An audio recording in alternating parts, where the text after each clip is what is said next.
We will do an overview of Citizens Climate International so you can get a better understanding of the organization and what we do, carbon pricing basics, how we work, and just we'll briefly touch on lobbying and how we do it at Citizens Climate International. By the end of this call, I hope you get a better understanding of our organization, that you will be able to understand and highlight the benefits of carbon pricing, and that you will be able to articulate the way we do our work. At Citizens Climate International, our solution to climate change is people, and we thank you for being on our team. Our website is citizensclimate.earth, and you can see it in the upper left-hand corner. And yes, so if you want to know more about us, certainly explore our website. Our founder of Citizens Climate Lobby, which is our so-called mothership, I guess, was Marshall Saunders. Marshall Saunders was a philanthropist from California who in the 1980s began working on poverty reduction around the world with organizations such as the Rotary Club and Results. And in 2006, he saw the climate change movie, An Inconvenient Truth, and realized that most of the work that many people had done to reduce poverty on the planet would be unraveled by climate change. So he was in the first couple hundred people trained by former Vice President and Nobel Prize winner Al Gore.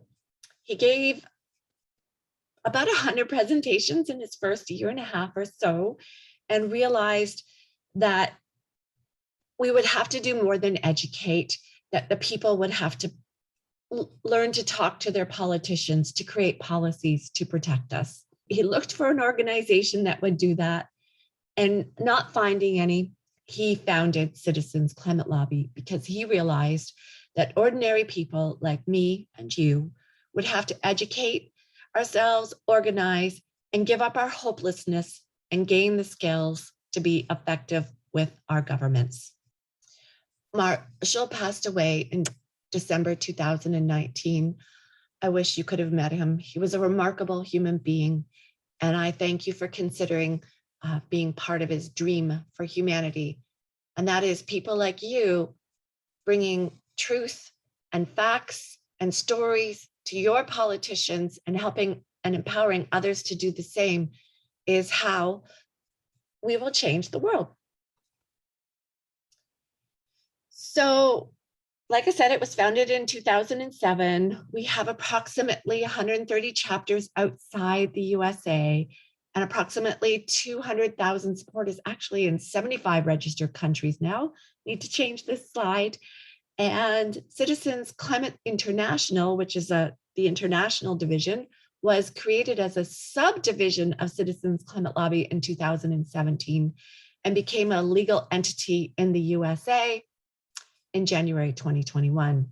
And just like Citizens Climate Lobby, we create the political will for a livable world by empowering individuals to have breakthroughs in exercising their personal power.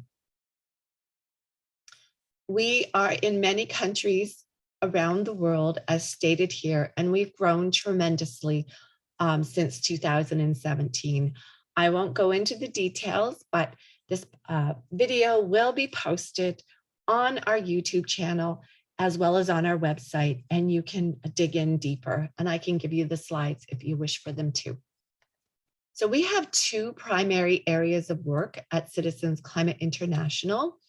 We facilitate engagement in the international process, and I'll be talking about that shortly. And right after that, we help volunteers around the world engage in the political process to build the political will for a livable world. When you do this work, we have found there are many things that help guide us to do this work better. You can find out what your country is up to by going to the Climate Action Tracker.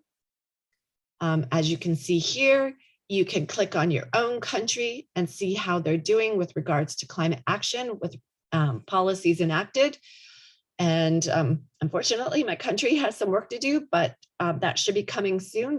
We just had an election. My country is Canada. And as you can see, many countries around the world, Climate Action Tracker is tracking their development. There's also the carbon pricing dashboard at the World Bank, and 45 countries price carbon pollution with 21.5% of global emissions under some sort of carbon price. And you can see which countries are pricing pollution here. There's also the Carbon Pricing Leadership Coalition. Many of our leaders around the world have either know that their country is part of the carbon pricing leadership, or they ask their country to join it. So to find out who's part of it, you just click on the partners, and you can see many countries are part of it. There's also the States and Trends in Carbon Pricing that comes out every June from the World Bank. And then every year, your country is supposed to give submissions to the United Nations Framework Convention on Climate Change, and they're called Nationally Determined Contributions, or NDCs, and you can find out what your country is doing there. And lastly is this largest survey on global climate action. And basically it found that 64% of citizens around the world believe we're in a climate emergency. 10% think the world leaders are doing enough.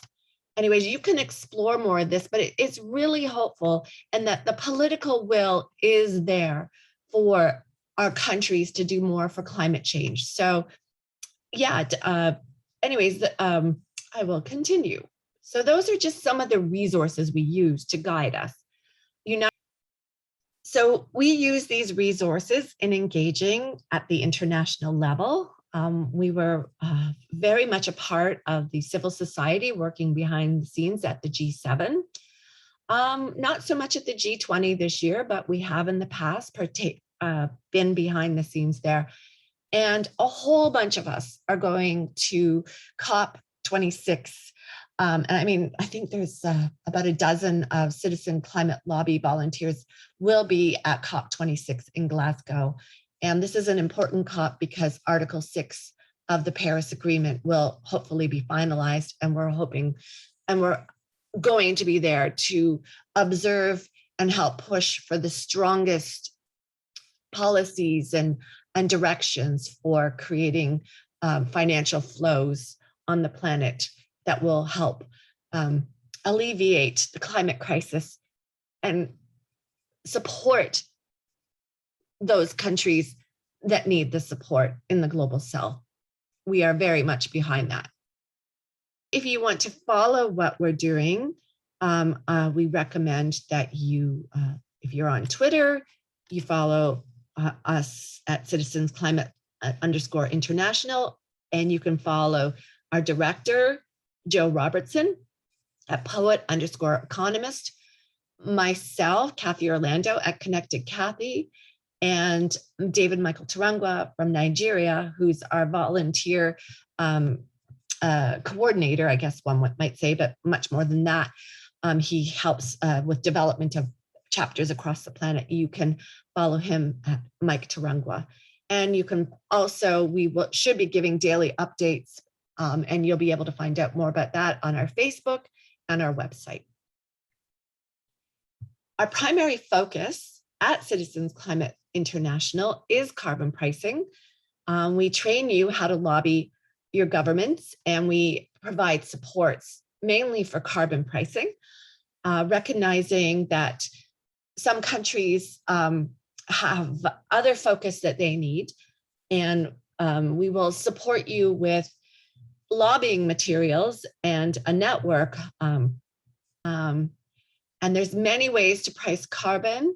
We can do nothing, which, we're paying the price through insurance costs and our governments having to clean up messes after climate disasters. You can also price carbon through regulation.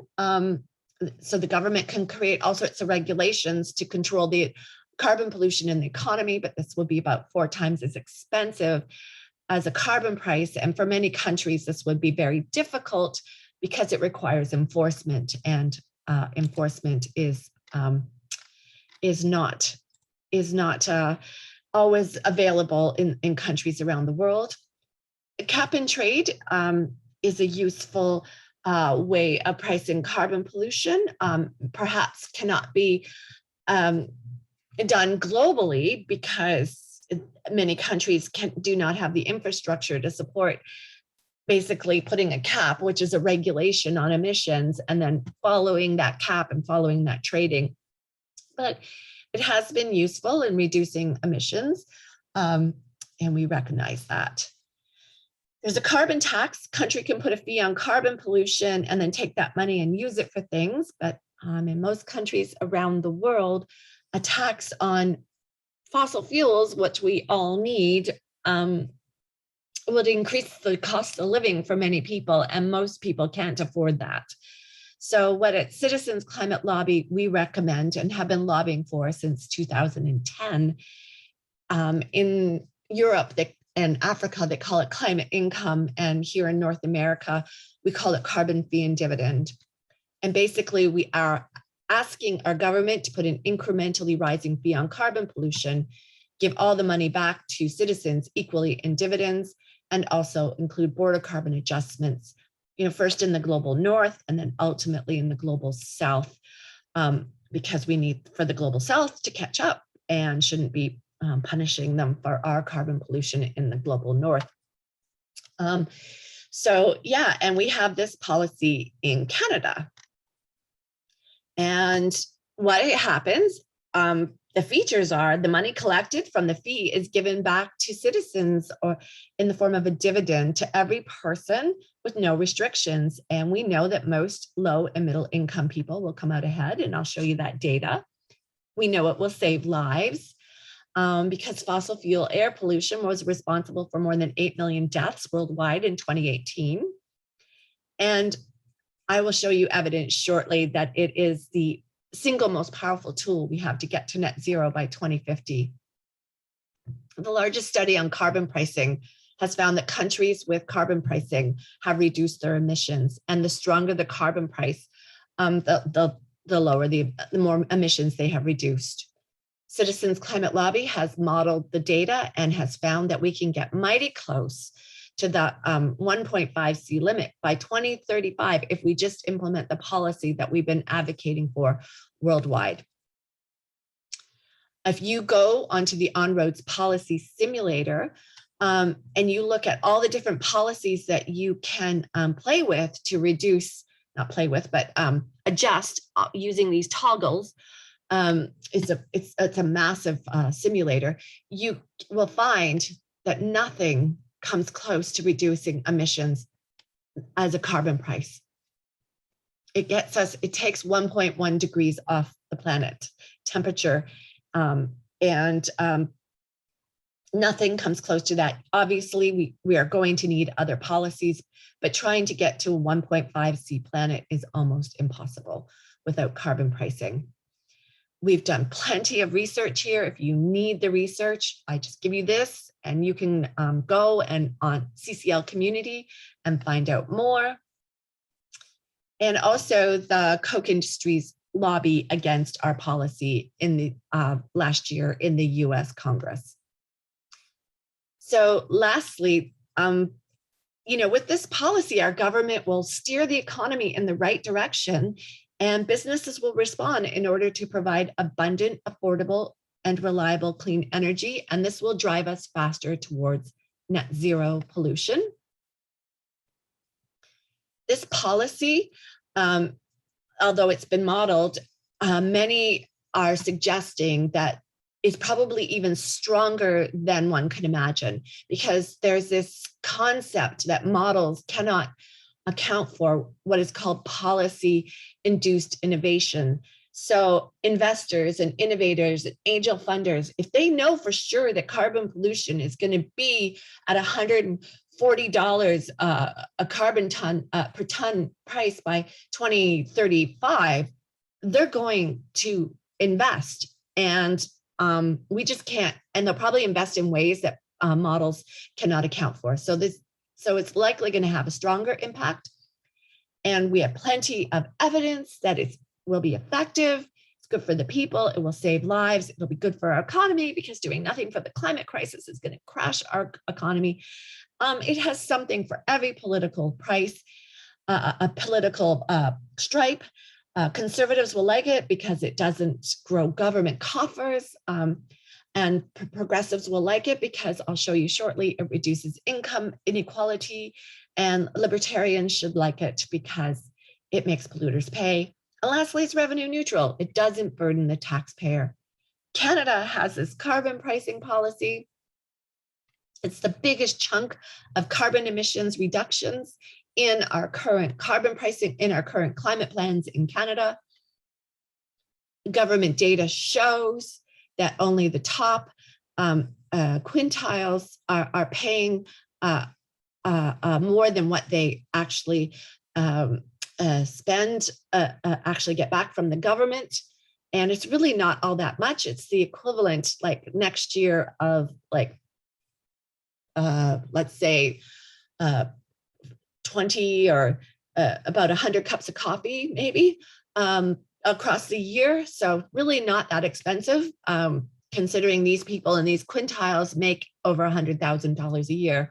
Certainly they can afford $200 a year extra in carbon taxes for their behaviors. And why is this so? It's because the richest amongst us have a much larger carbon footprint. And in country after country where it's been analyzed, the richest top 10% of income earners have a much higher carbon footprint than the average, and the bottom 50 and 40% have a lower carbon footprint. That's why they get more money back. As well, if you really eke out the data, the richest 5% are actually huge consumers of carbon through their behaviors, through their traveling, their eating, etc. And just briefly, Canada has upgraded our policy, and yeah, we're looking at border carbon adjustments. So the world is about to price carbon. As well, the IMF has proposed a floor price. The EU is put border carbon adjustments in their plan. Russia is looking at a carbon price, and the United Kingdom is also looking at climate income. As well, the USA is continuing to work on it. So for 5 more minutes, I'm going to briefly highlight how we do our work. We build the political will for a livable world by empowering individuals to have breakthroughs in exercising their personal and political power. Our one and only rule is respect, admiration, and gratitude of service. We have these values, and when you're trained by us, you will learn that, yes, we are focused on carbon pricing, but we recognize for lobbying, but we recognize many other policies are needed. But our focus is our superpower, and politicians know what we stand for and know how we can help them. We have integrity to do our research, to be on time. We believe that human nature is good. We embrace diversity. We're in 75 countries around the world, and we learn so much from everybody in our networks. The power of the individual is the energy that drives us, and relationships are at the core of what we do, and we are most definitely nonpartisan. We stand behind all politicians who will stand up for the climate, and we build relationships with politicians of all stripes. And we do our work by we teach you how to lobby. We have resources to teach you how to work in both social media and mainstream media. We have resources on how you can reach out to your community and how to reach out to leaders. And we help you with your group development through many of our resources. And basically what you eventually develop is this sort of team. And we meet monthly. So for Canada has met monthly since September of 2010, every single month. As well, the USA has been doing that since about 2008. And many countries do that. And we teach you how to lobby. And these are the sorts of things we do. We talk about what's the difference between a citizen lobbyist versus an expert lobbyist. We go through that in detail. We teach you how to do motivational interviewing very briefly, but then you practice it in a lobbying session. It's very powerful stuff. And we help you get organized to lobby, and we teach you all the rules and how to run a meeting. So that's it. I will now stop recording, and hopefully you have questions.